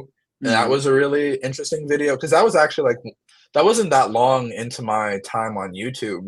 And it was a very like interesting way to look at history, just sort of reflecting on this person who like served in World War II, like was still around as a modern head of state. And another thing that I found like really interesting about her in particular was just how she went from being like the youngest queen, like to being known as just the oldest, and how much can happen in that lifespan. It's just Yeah. like very crazy to think about. It's almost like they're not a person though. It's a weird thing with royalty. It's like they really are just a symbol, but they're also a human being. We forget so I think that's always a cool idea for a video is like I don't know if anyone's done this on YouTube, but just a deep dive at like her personal life. Like who she, Mhm. because we always just got, oh, here's another appearance where she's just kind of symbolizing all of the UK and and everyone cheers and all this. But I'm just like, they're more than that. They should be more than that. I don't know. It's a weird dynamic. Yeah. Oh, sorry. Yeah. Oh, it's okay. Do you know about any good biographies of her? I don't think I've ever actually heard anybody talk about that. No, I don't follow if it's not American political history. To be honest, I don't follow it very closely, and it's embarrassing for me to say that. But people are like, "Oh, what's your favorite world leader?" I'm like, I don't know. I don't really have one. I Yeah. could only name a Yeah, few. that's that's what JJ McCullough is for. Yeah, right. Yeah, he's more cultured than I am. Well, we're typical Americans. I don't want to speak for you, but yeah, we just very American centric. This is the center of the universe. Mhm. Yeah, well, I was actually born in Brazil and I came here very young. And Oh, I remember I always have a hard time deciding on video topics. I'll like go through with an entire script and then be like, "Oh, I don't want to do this one right now," and then just like start a whole other one. So I did like a poll one time of like a couple different video options, and one of them was like a basic history of Brazil, and that was the one that got the least amount of votes on it, and I was like, "Oh man." well, that's how. You guys don't Yeah, want me to talk about it. there's a lot of Brazilians that watch YouTube. So, like when I made my Rio de Janeiro and Sao Paulo compared video, that did very well. Like, and it was mostly I think Mhm. Brazilians that watched it. So that's cool. I didn't know that. That's So, do you remember, like, how old were you when you moved? Yeah, so my history is a little complicated because I was born there and then I moved here when I was 3, but then I Okay. went back when I was 11 and I stayed there for middle school and then I ended up coming back again. Oh, wow. So yeah, so I was a little back and forth. So you speak Portuguese then, I assume? Yeah, yeah, I got my fluent Portuguese. Wow, that's very cool. Good to know. Yeah. Oh, and I have relatives in Brazil that are like subscribed to the channel and like they want to watch it, but they have to watch it with like the YouTube transcripts, which just aren't very good. And I'm like, man, I wish I could do a whole video in Portuguese, but that's just, you know. Yeah, yeah. What part of Brazil were you from? Uh, I- I'm from a more rural state. I'm from Minas Gerais. I like to describe it as kind of like the Wisconsin of Brazil because it's very cheese focused. Oh, wow. Yeah, if you're, I don't know if you're familiar with pão de queijo, like the Brazilian cheese bread. Oh, yeah, yeah. Oh, well, only from the comment section. They said, "Oh, Yeah, well, that gets stereotyped to Brazil in general, but that's something that's like specific to the state that I'm from. So I gotta okay, take that back here on YouTube, actually. yeah, yeah, yeah." That's one of the countries I definitely want to visit someday. Running out of Yeah, I time saw though. you went to Scotland. I saw you running out of oh, I'm sorry, what did you say? Oh, I'm running out of time because I'm going to die, probably at some point. So I keep saying that I'm going to go all these places before I die, but I'm like, oh, whoa, oh, shoot, I'm in my 40s now. I probably better get to that. Oh, come on, you're not that old. Well, what were you saying? I think I. Yeah, I was gonna ask about your Scotland trip because Oh, I saw yeah. that and I saw that you have a video coming out on Friday about that, right? Yeah, I mean, we went there on vacation, just my family and I, just for fun for 2 weeks, Scotland and England, a week in England, a week in Scotland, kind of exactly what Chris from Vlogging Through History did with his family the year prior. So he was giving me a lot of advice before. Incredible. I'm glad my daughter's got to experience it because, yeah, a lot of us Americans don't leave the country. And so I hope you treasured your time going back to Brazil and living there again. And because, yeah, I mean, I know they speak English and the cultures are similar, but there's still a lot of differences that are kind of makes you both like say, oh, hey, we can be better as a country. The United States can do some of these things, but also makes you appreciate, like, for example, the thing that I was like, oh man, I wish the United States was like this when we were in the UK was the healthier food over there, and just a better healthcare system. Like they're healthier.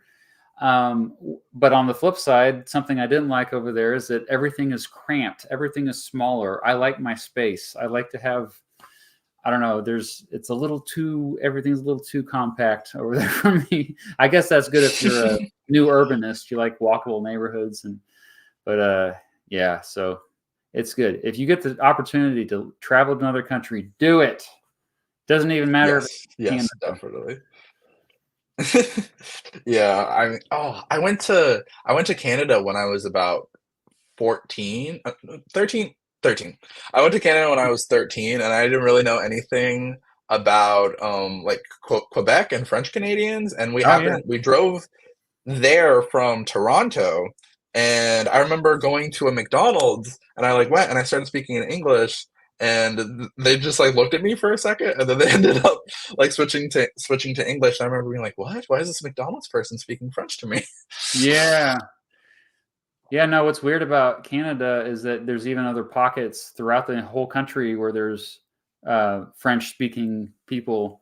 When I was in Winnipeg, there was like, I stayed at this hostel and there was two workers at the front desk and they were both speaking in French to each other. I'm like, oh, it's not just Quebec. That's kind of the, I forget that French Canadians, actually, a lot of them move outside of Quebec.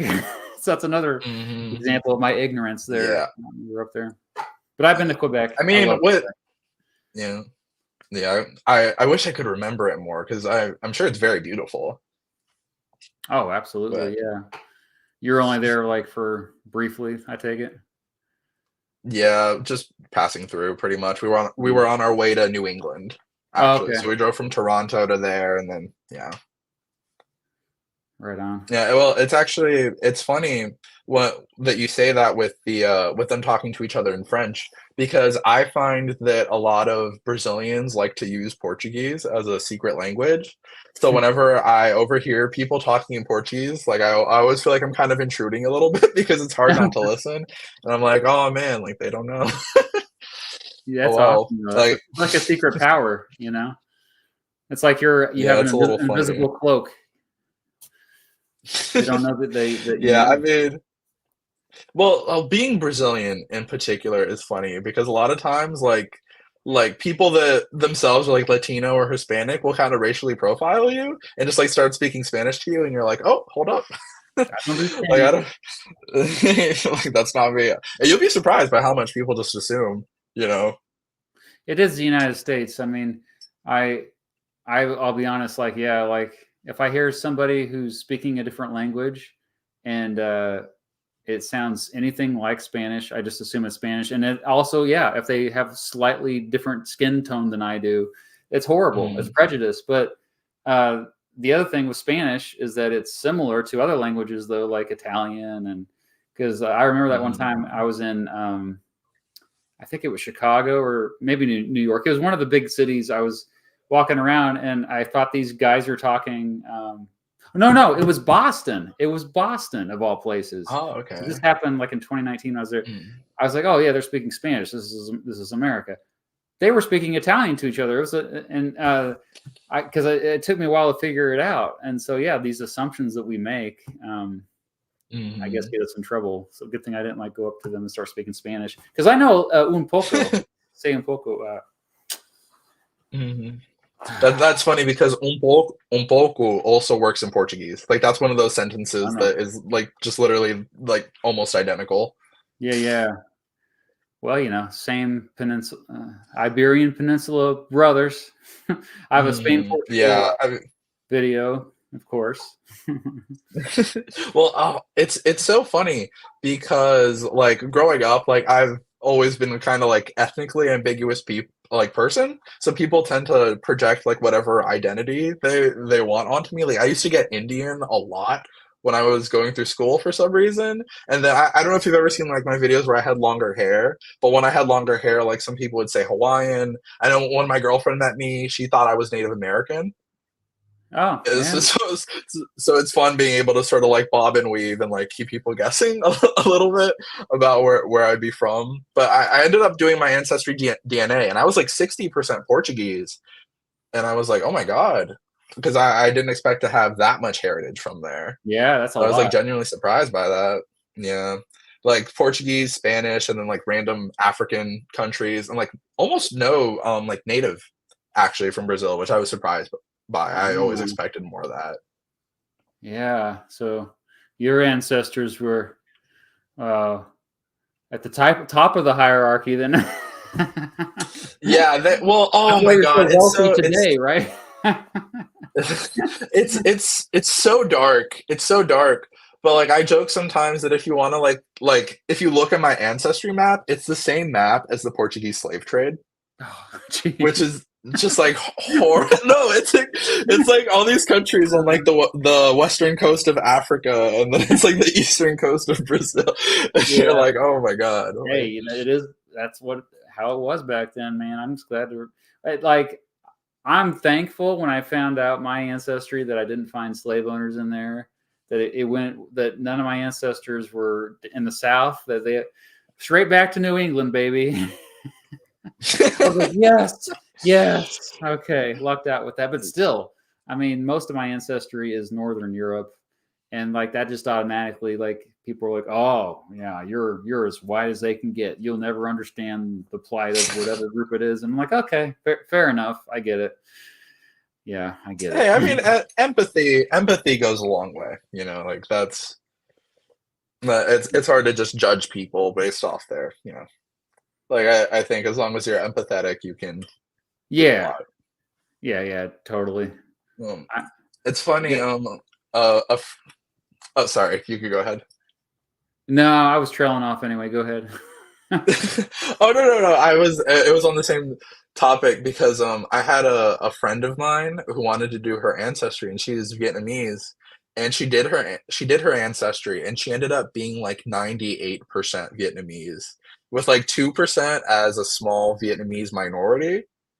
And I Wow, remember being like, "Oh my God, it like goes you back. are genuinely like there's all these weird people online that talk about like racial purity and that sort of like like yikes stuff." And I was like, "You're actually like someone who's like racially pure." As weird as that sounds, I was like, "Oh my God, like your family never mixed with anything." Like I had just never seen someone who had only heritage in one country, as crazy as that sounds. I mean, race is made up, but also ethnic groups. Mm, We it's so weird to see people like just confidently explain ethnic groups as if they've always been around. No, like there's going to be ethnic mm, groups that don't exist yet. Maybe maybe there's going to be in the future. There's going to be the furries ethnic group. Who knows? Because like mm, all ethnic groups are is you have a group of people that have a common heritage and a common general area where they all live. That's all it is. And so like there's like all kinds of people that say, well, that's not a real ethnic group. I'm just like, who are you to even say that? Like it's all made up anyway. So so much of this stuff is made up, is mm. I guess my point. Yeah, yeah. Well, I mean that's such an interesting point because I always really wanted to like understand my ethnicity a little more, and that's why I wanted to do the ancestry DNA so much. And then I did the ancestry DNA test, and it just left me like with more questions and more confused. And I think that really does go back to that sort of point you were making about like it's kind of an obsolete thing to an extent. Like it doesn't really define you that much as a person, and they're just statistics that tell you about like where your ancestors came from. I think oftentimes people that are like searching for their own identity, that's a rabbit hole they go down. Is like, let's look at my ancestry, my family tree, because I'm trying to figure out who I am as a person. So it's one way to do it for sure. Mm, And then for other people, of course, it's like faith in something, religion. But for most of us, I mean, it's just community. We, as long as we find a community where we have a purpose in that community, I think that's where you finally have your identity and happiness, yada mm, yada yada, blah blah blah. That, but not all of us are lucky enough to yeah, find it. So, yeah, man, this is getting deep again. Did you have any other questions that were we're starting? Well, I always end up. That's my fault. I yeah. always get philosophical. Oh no. I'm actually very happy that that we sort of got more conversational. I don't know which like when the last time I actually asked you one of my questions was. Yeah. Oh, yeah. That was actually written down. Yeah, Yep. let I me shared see this on where my we should community page, go. so we got a few people here. I don't know if you can see how Yeah, we many. do. Yeah. Oh, Thanks for joining. Hans both said he's asking one of us to make a video about walkable cities and the history of the suburbs. Zoning laws slash the interstate highway system has ruined a lot of homes in America. It has. Yeah. No. I mean, it's been done a little bit, but I don't think it's been done in every way it possibly could be. Like, I'm actually Mm, making a video about. I've been really nervous to make it, but about systemic racism, and that's one part of it is zoning and the highways that ripped apart neighborhoods in these big cities. So look forward to that. That's for sure mhm. part of that. Yeah. I mean, well, it's funny because a big observation that I have about when Brazilians come here is they always seem very defeated by the reliance on cars. Like Yeah. you'd be blown away by because like where I come from is a place where like everyone usually owns a car, you know, but you can still walk. So it might not be the most walkable place in the world, but you can still go somewhere. You know, you could go to a grocery store, you could go over to like a family member's house, and they just like are blown away by the car dependence. And Yeah. I think that that's something that like for people that have only ever been in the US might be a little harder like to actually recognize because it's the only thing that you know. But there's great creators out there. Like City Beautiful is a really, really good one who Yeah. talks about like municipal like design. And I think like channels like that are really, really interesting. I love City Beautiful. I actually kind of know Dave a little bit, and really nice guy.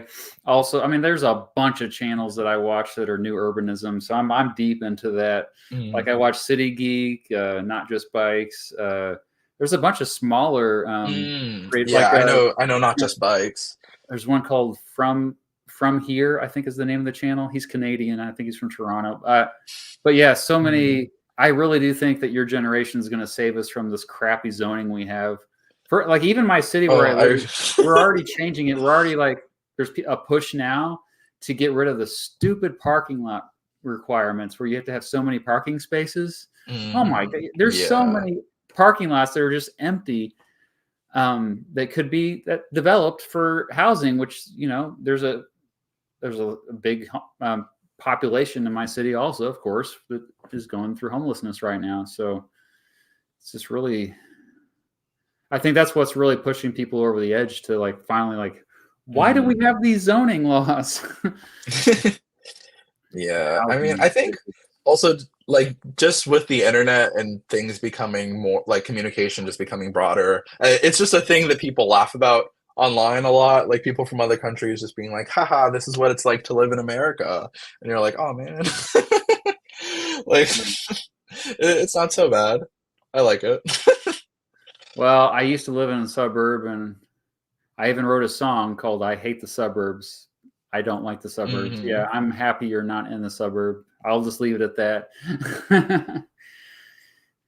Yeah, I mean, it's so funny because I live like in the Miami metro area. So Right. So basically from like the southern tip of Miami all the way up to like West Palm Beach is like relatively very urban throughout. There's like a little bit of like rural spots. I know that Davie in particular, if you go down there, you'll see like horse crossing signs. Like I saw a horse and carriage one time at a stop sign and I was like, "Oh my God." like are we living in the same area? But people in my area will often act like, oh, we don't live close to anything. And I'm like, dude, have you ever been out to rural America? Like try going to Alabama, like a random small town and looking for somewhere to go. It's you know. yeah, no, Miami is the center of a lot of things. It's a really cool spot. That's why I worry about it all the time with climate change. I'm just like, oh man, how the flooding. So hey, looks like Hans is from Miami too in Oh the chat yeah, there. let's go. Thank you, Hans. Represent. Yeah, I mean, what's funny about Miami is it's so expensive that almost like nobody actually lives in Miami, and most people just live in the surrounding areas. Like if Yep. you look at the population itself compared to the population of the Miami metro area and the amount of people that commute, you'd be genuinely surprised. It's a walkable city for the few rich people that live downtown. Like you have to be extremely rich to live Yeah, down there. Yeah, I agree. The wealth, I think it's the most yeah, unequal. I think wealth inequality is worse there than all other major cities in the country. I think I read that yeah. recently. I mean, it might be because if you go to downtown Miami, like where Biscayne is, like it's all like high rises, like super developed. And then as you start driving out west, it just like slowly and slowly deteriorates, like as you're getting closer to the airport. It doesn't that remind you of Brazil cities, Latin American cities. A lot of them are like that. The Oh suburbs God. are not nicer. They're the further away you are from the city center, the more it turns into slums and run down. It's kind of a Hmm. weird. Yeah, I mean, I have the unique experience of being from like a relatively like dense a dense city in the middle of a very, very rural state. So it's sort of like everything goes on in here, but once you leave, it's just like nothing for a really long time. It's almost like New Orleans is that way. I remember being genuinely surprised. Like you leave New Orleans and it suddenly just becomes like the most rural place that you've ever been to. Yeah, because it's all swamps and like who would live here? Yeah. The Weird History guy asked about our opinions on the Republican presidential debates recently, if we don't mind him asking. Oh, I didn't watch them. I read stories about them a little bit, so I Mhm. can't really speak too much. I know that well, I'm hoping to go to Iowa the weekend before the Iowa caucus, and I'm actually hoping to catch these candidates in person. So, but I think they're all kind of hanging around for two reasons. One, they want to be a vice president, yeah, and two, Mm. maybe Trump's polls numbers will finally go down because, especially with independents, because I think most independents don't really pay attention, and so like if he does actually face, going to prison, there he's going to lose independence, and it's just going to be his cult members, basically his base, who stand by him, and so I think at that point, that's what these others are waiting for, or 2028. I don't know. What do you think? Because yeah, Yeah, they well, all it's want to be in camp right now. it's so funny actually because I didn't think it was gonna get that much attention, but I sort of overestimated still the amount of attention it was gonna get, and I went ahead and I made a video like every Republican running in 2024, and I was like looking back on it, I'm like, man, like that wasn't really that necessary. Um, but I've been a little surprised by like just the amount that Ron DeSantis has been flailing. Honestly, like even here in the state of Florida, like he's my governor, and he was so popular. And then like ever since he's been running for president, the sentiment around him has just like changed so rapidly. And it's like such a quick downfall. And I remember being genuinely surprised by that because he just won by I don't remember how many points it was, but it was a pretty sizable victory for his reelection. And I Yeah, guess like his popularity overall probably isn't down, but just like in the presidential race, I've been genuinely surprised by like just how little he's doing. I But mean, a lot of he's not the most charismatic fellow, but also Trump has been attacking him directly, and that's another reason I think. And so I do think that you still have that kind of never Trump element within the Republican Party. It's smaller than it used to be because actually a lot of those Republicans from 2020 and 2016 left. But mm, you still probably have at least 40% of the Republican Party that is like, you know what, we should go with somebody else. That's not enough. It's going to be Trump. I mean, it's just hard to overcome that. yeah, I mean, well, that actually leads well into another question that one of my friends, Gio, actually wanted me to ask you because he wanted to get your take on it. All He right. he wanted to know, do you think at this point a different Democratic nominee would give them a better chance in 2024? Yeah, I think so. I mean, I don't just say that lightly and based on the current polls because obviously polls can change and they're not necessarily the best at measuring the pulse of the average American voter, of course. But you know, you run a generic Democrat against Trump and they easily win. The same poll, the generic Democrat beats Joe Biden, not just barely, but substantially. So it's Mm, I think, and it's different if you look. You probably know who Steve Kornacki is, right? You know Steve I think so, Kornacki. yeah. He's the dude on NBC who is always at the board and he's got the papers and he's just, all right, we've been running the data and he's got, he dorks out completely. I've been following him for years and he said, Mhm. he says about the polling right now, this is unusual because this did not happen in 2019 and it did not happen in 2015. And he's like, yeah, the Democrats better take this seriously. So really, they could run anybody other than Biden, and I think beat Trump. But isn't that amazing? I think that it's possible that the Mhm. Democratic Party, the only one that would lose is Biden, and that's who I they. mean, well, because Because I've heard the argument like, oh, it's too late. Like if we, for example, if we Oh, got it's like a not too Gavin late at Newsom all. in there, for example, like they couldn't get their name recognition up in time. I don't think that would matter because it's not up to the voters oftentimes. Remember, the Democratic Party is not really that democratic.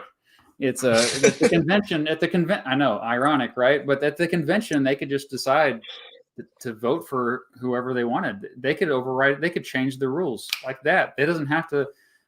These a lot of times these primaries and caucuses are just trying to get the okay. This is the mood of everyone. So if they see oh my gosh, and South Carolina, Biden, he's supposed to dominate in South Carolina. That's where his people are. If he ends up like having a disappointing finish there, they may like the super delegates might all get together and say, "Hey, I think it's time. We need to talk." And it doesn't have to be who's already running against him, because who's running against him right now is Marianne Williamson, who the media doesn't like her very well. Generally, the corporate media, and she's kind of associated with the new age stuff. I think that hurts her. And then you got Dean Phillips, who is a multi-millionaire. Like he's worth like $500 million. And so Bernie Sanders type are not going to like him. Plus he doesn't seem to be that charismatic. He's kind of a boring guy. So they so far like but the fact that people are even like considering them should be a troubling sign because look at RFK Jr. What are your thoughts on RFK Jr.? Oh man, it's so interesting about RFK Jr. because I really wonder how much of the popularity he gets is like actually him versus the name. Yeah. Just like in the Democratic primary with like the views that he has, I remember just like being so surprised at him doing the numbers that he was doing, and Yeah. I just remember being like, how much of this is like people actually listening to him versus the Kennedy name, And I think his independent run, it was really interesting to see how conservative media has sort of flipped on him as soon as he went from challenging Biden to being an independent candidate, because now they're like, oh no, now he's going to take away votes from us. So they're like, did you see that Sean Hannity interview with him where he was just going at him? And I was like, oh my God, the rhetoric changed so quickly there. I don't think so, but I'm not surprised. I am not surprised because he is stealing votes. He's probably going to steal votes from both, which makes him even more fascinating to me. And a lot of people don't care about his anti-vax views because those are way out there. They just want, and it's almost proof that like so much of what determines the president for many Americans is just superficial. Like it's not even. The fact of the matter is the two front runners, Trump and Biden, are extremely historically unpopular. And so I think The Rock runs as a third party. The Rock wins. I'm not even joking. Like, I know his name has been floated around. Oh, I guess he'd be Dwayne Johnson. He would have to campaign as The Rock, though, right? Yeah. Oh, Yeah. I watched a really interesting video earlier this week about it was by Patrick Willems, and it was called When Actors Become Brands, and it talked about how like around 2010, I believe, he just quietly dropped The Rock and just started going by Dwayne Johnson on like all of his movie posters and stuff. Oh yeah. So like that's a very interesting just exercise in branding. I wonder if he would bring The Rock back for a political run, as that's like a little more it's a little punchier than Dwayne Johnson. But that actually makes me wonder, what do you think about Mark Cuban? Oh yeah, it's interesting because didn't he make a couple moves too? I read that he. Yeah, he sold his stake in, I think it was a football team that he owned, and he Yeah, stepped away from Shark Tank. basketball team. Oh, basketball team. I'm sorry, not a sportsy guy. Dallas Mavericks.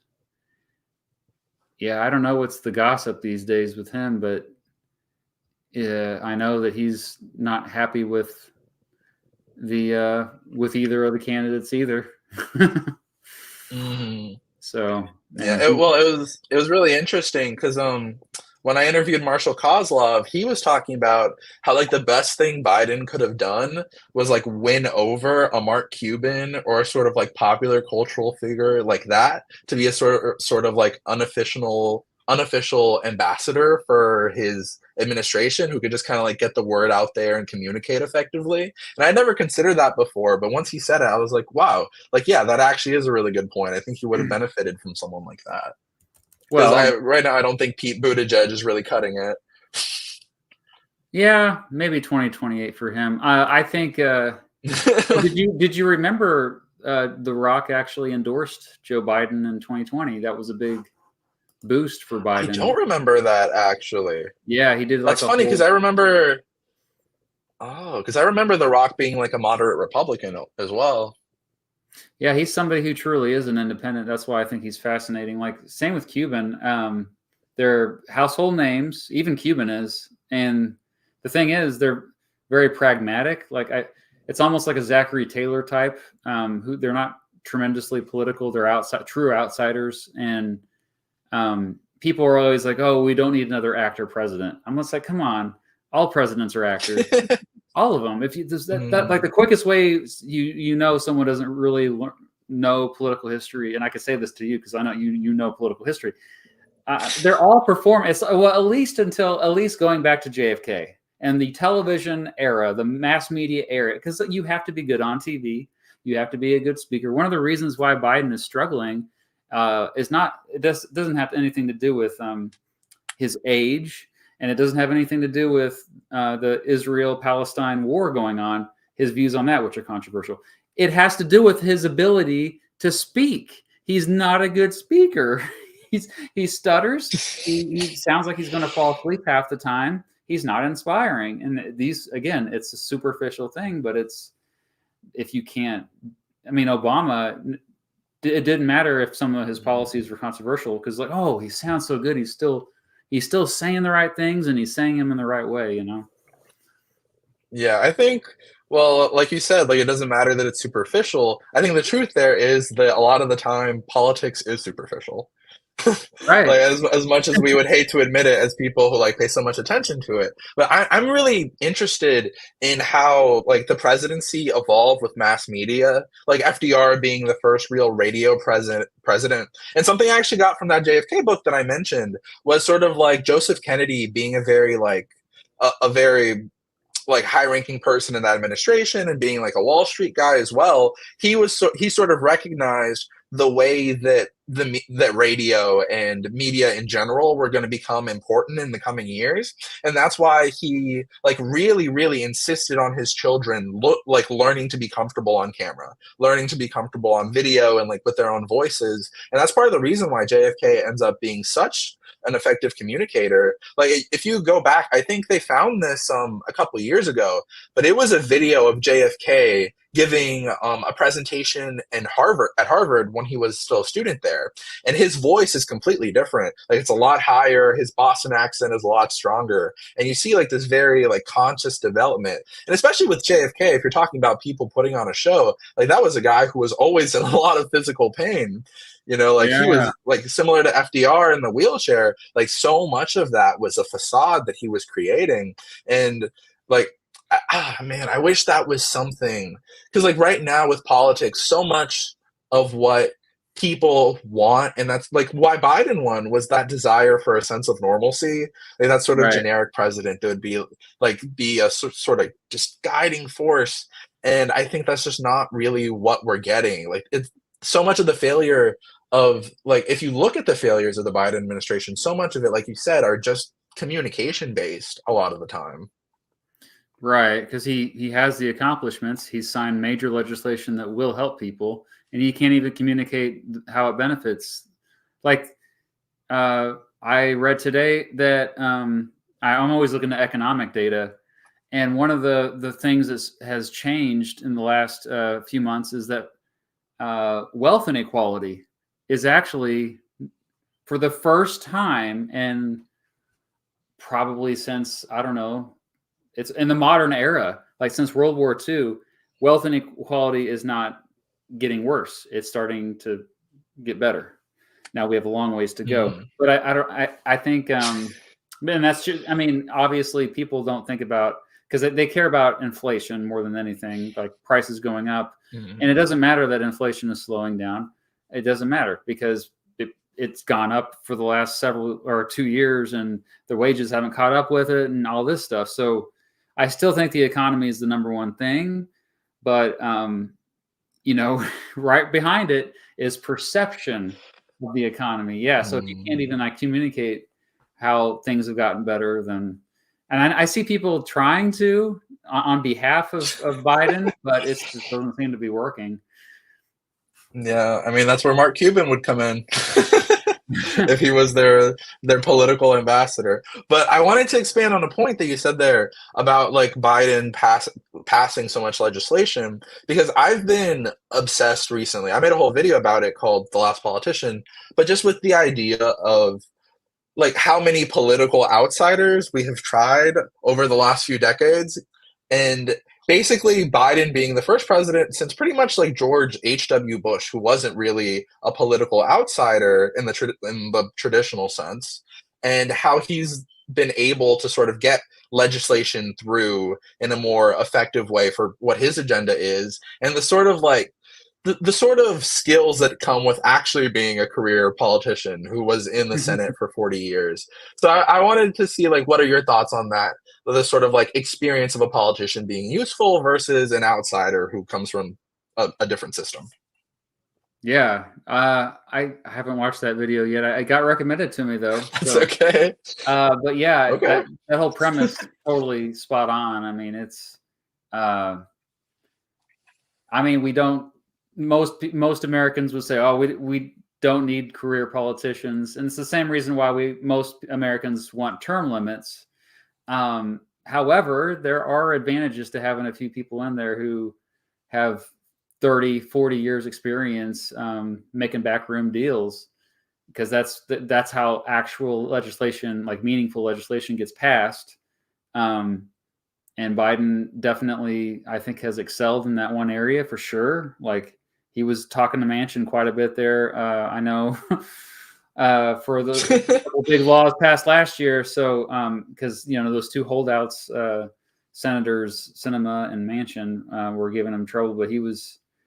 I mean, same thing we saw with Abraham Lincoln when he actually didn't have a whole lot of a congressional experience, but he was just really good at talking to people of all backgrounds. He was good at like, in a weird way, it's like manipulating, like because um, you really do have to kind of trick people into like going along with it, like because they want to know what's in it for me, but also like how you word things and how you frame it all matters. And I think Lincoln was a genius when it comes to that.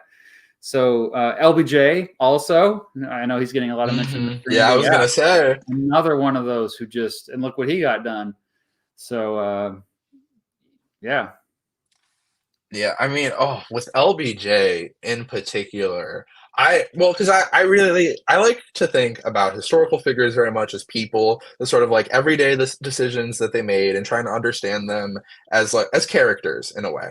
And I think with LBJ, more than any other president that I've learned about, this man was just such a like single-minded force of nature in a way. Just like this really political creature down to his like very essence. Like growing up, his dad like took him to the state legislature where his dad was a representative at the time. And just from Mhm. there on, he just was so used to the backslapping. And that was just such an integral part of who he was. And you could see throughout his life, no matter where he is, he would like do everything that he needed to do to like have as much power as possible and like make a change so people realized, oh, he like power for power's sake, like he's using it, we know that guy's using the power. One of my favorite stories from the LBJ books actually is that when he was in college, it was during the Great Depression and not a lot of people were going to college. He would actually steal the votes for the student council elections. Like to be his college president, he would steal the votes there for like a stupid little thing at a little college in Wow. Texas, and even going on to like there was something called the Little Congress when because he started out as a congressional staffer, And what the Little Congress was basically just like congressional staffers that got together, and it was like a little club that they had, and they would like elect a speaker and stuff. And LBJ stole the election to be speaker of the Little Congress.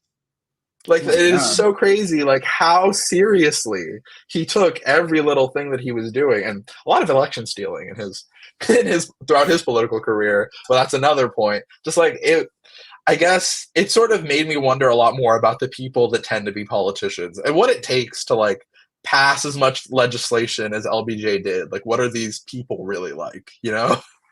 Yeah, I say the same thing about someone like Mitch McConnell, and they do a lot of stuff behind the scenes that we will never know exactly, but until much later on, like all the stuff about Lyndon Johnson. Holy crap! Yeah, so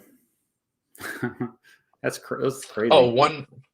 one more fact about Lyndon Johnson is that in I think it was his college yearbook, there was something there where they voted him like something bad. Like, I don't remember what it was. If it was like least likely to succeed or something.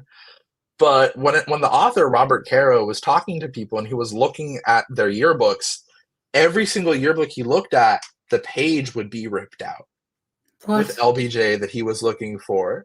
Like, LBJ somehow in his campus organization, he managed to get people to rip out copies of that page from the book, from the yearbooks. And the author had to look for a really long time before he found any yearbooks that actually had the missing pages. That is crazy. Did you put that in your video? No, I didn't actually. There's so Oh, much about like with Lyndon Johnson. I don't know if you've ever looked at the Caro books, but they're like altogether they're longer than the Christian Bible. I didn't even know about There's him until you did that super chat. I didn't even know about him, so I was apparently this Caro guy. Yeah, he's known for those really long. That's why yeah, he hasn't written that you know many what's the books. craziest part? Well, because did you know that the books aren't done yet? Oh, That that's he right. hasn't finished? Yeah. I That's right. He barely touched on the Johnson presidency so far. I believe he only touched on like the first couple months of it. He was supposed to have a whole other volume that's coming out about Vietnam, but he's getting up there in age, unfortunately. 88 So years old. Yeah. Wow. yeah, but just like incredible books here. I cannot. If there's one thing you take away from the stream is I need you to read those books. Oh, definitely.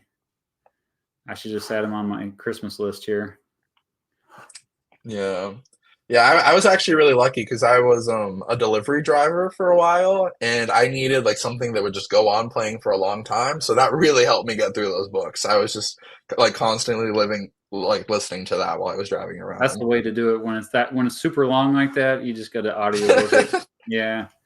Yeah, yeah. Well, I end up audiobooking a lot. It just I feel like I have a lot more time for it if I'm doing something else and I can listen as well. But then it's inconvenient whenever I want to take notes and I have to like, oh, stop and like take the notes when I'm doing something else.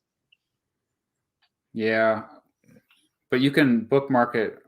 I've never done that with an audiobook. Yeah, You can I bookmark haven't it. done it either. Yeah. Yeah, I always just kind of end up writing a bullet point. Yeah. Because at least you can pull up your phone and the notes. You can always, I've done that Yeah, before. My notes is yeah. so Well, chaotic. yeah. Mine, Video people ideas. always get surprised by the amount that I have. But I guess I can go back to some of the questions I actually meant to ask you. So, Sure. I Probably better wrap it up soon though. But yeah, maybe mhm. a couple Okay, more questions. okay. I can ask you just a couple more. So I see that you got your whole setup behind you. I wanted to ask, what is your favorite like piece of historical memorabilia that you have? Oh wow. It's probably I got a lot of cool stuff from my father-in-law, so shout out to him. He got me this. Actually, I did a TikTok the other day about this. This is a canteen or not canteen. It's a mess kit, World War One era that's in pretty darn good shape. So a typical American soldier would have had this on them at all times, clipped to their belt. Um, The World War I museum That's really cool. is close to where it's in Kansas City, and I've been there many times, and that's my favorite war to learn about is World War One. I don't know if you can see it up. Actually, there we go. Sorry if that made a loud noise. Up there, okay. That's my most prominent political buttons. And I have actually, I want to pull one down. I have a lot of, mostly big names, but also like more obscure. One of the most obscure I have was featured in my last video, and I forgot to mention it. And it's the Jeanette. Oh. She ran for the Socialist Workers Party twice, 1972, 1976. She was, the first time she ran, which is the time where she actually got a lot of votes, she was, I think, 32 years old, so she wasn't even qualified to be president. But yeah. Yeah, I remember that from the video. 70s were a crazy time, but I somehow got that button. My favorite one up there is the I Like Ike, of course. I got the classic I Like Ike button. I got two of them, actually. Yeah. So yeah, maybe sometime if you're in Kansas City area, you can come check this out in person. Oh, I'd love to. Where did you get those, actually? Because I was looking into campaign buttons myself. Some of them from my father-in-law, but a lot of times antique stores. Okay. I made a video about Gerald Ford. He did this program in 1975 called Win, or not Win. See, I'm even thinking Win. Yes. Whip Inflation Now is what that stands for. Whip Inflation Now. It was really like ridiculed and kind of ended up turning like into a meme before memes were really well known. Anyway, I got one of those buttons at my local antique store, and I was so excited to get it because like I did not expect it to be there. It was a weird coincidence because I was researching it anyway. I was like, oh, this would be a fun video. And I just happened to. So you'll never know where. Just go to an antique store or a flea market and check out their button collection. There's almost always a political button in there. Oh, that's awesome. I never thought of that, but that's actually a really good point. Okay. And then I guess if I had one more question to ask you, if you have enough time for it, I wanted to finish off on who you think might be the most overrated president. Oh, overrated. Well, we already know underrated, and I made a whole video about James Polk. I think is the most underrated. I think it's honestly maybe a tie between, I think, Franklin Roosevelt and even Abraham Lincoln. I mean, obviously, both of them were they're two of the best presidents we ever had. But I mean, I just think that you can find flaws with both of them. I actually made shorts about both of that because I would say Lincoln's like my 10th favorite now, maybe 9th. FDR's maybe 10th, maybe 11th. He's just not quite in the top 10. Because the thing I can't get over with FDR is the internment camps, the Japanese internment camps. To me, I think what happened was I read into it a lot when I was teaching about it, and I read a bunch of personal accounts, and I got really emotional with I ended up making a video about it when I was teaching, and I call them to my students. They're concentration camps. This is messed up what they did, and so I kind of got. But also, like with him, I just think he could have done a lot more for African Americans, and I think a lot of it was just lip service. And that said, we can't take away. I mean, I get why he was strategic and everything. Lincoln, I always go back to him suspending the writ of habeas corpus, which dubious at best, probably unconstitutional because there was a Supreme Court case that. I mean, what you can suspend habeas corpus in certain narrow circumstances. I get it was wartime, but I still I think everybody deserves a right to appear before a judge and know why you're arrested for a crime, know why you're in jail. And he didn't do that. Americans, he just threw in jail, did not tell them why they were there. And then the other big thing there's two things with Lincoln, actually, two other things. One thing is how he treated Native Americans, with treaties, but all presidents in the 1800s, for the most part, you could say that about, So the more I think about that one, I'm like, eh. But the thing that kind of tipped me over the edge with Lincoln is I just can't get over him throwing journalists in prison. So there were people that were Confederate sympathizers that were publishing newspapers that were defending the Confederacy. There's evidence that his administration was directly responsible for locking these people up. Kind of goes against the First Amendment. Mm-hmm. That, to me, the First Amendment is by far the most important part of the Constitution. And I get very defensive just because personally I value it so much. Yeah. It's funny because I feel like the most controversy I've seen around you online, I think, is about your placement of Lincoln. And I think you made some very rational arguments there. And you still include Lincoln in your top 10. So I don't see what people are so upset about personally.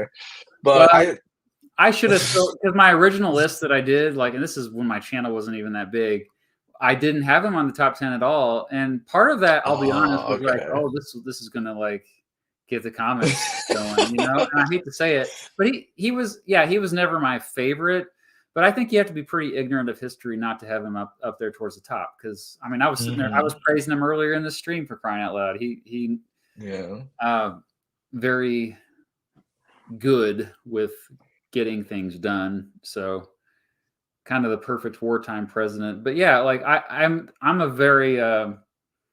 a big civil liberties guy. So I think that's also the problems I had with George W. Bush, just because we're at war doesn't mean we need to be declaring martial law and getting rid of or wiretapping and stuff like that. I'm a big critic of that stuff. So you know what was funny? Oh, go ahead.